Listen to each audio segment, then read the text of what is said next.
Zer da lanbide konpetentziak ebaluatu eta egiaztatzeko prozedura? Baldaukazu esperientzia profesionala sektore batean, baina ez duzu egiaztatzeko agiri ofizialik? Zure gaitasunak frogatzeak eta titulazio bat lortzeak zure enplegagarritasuna areagotu dezakela uste al duzu? Hau da zure aukera. Prozesuaren bidez, zure lan esperientziaren eta prestakuntza ez formalaren bidez, eskuratutako gaitasunak aitortu ditzakezu. Nola froga ditzaket gaitasun horiek?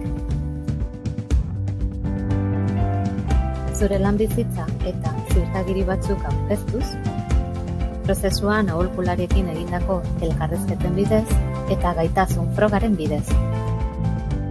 Zer titulazio lor dezaket? Profesionaltasun ziurtagiri bat lor dezakezu, eta sartzeko baldintzak betez gero, lanbide heziketako ziklo batean matrikulatu eta moduluak baliozkotu ditzakezu. Prozesuari buruzko informazio gehiago nahi baduzu, sartu EIRen webgunean edo jarri harremanitan hurbilen duzun ikaskuntzako bitartekaritza zerbitzuarekin.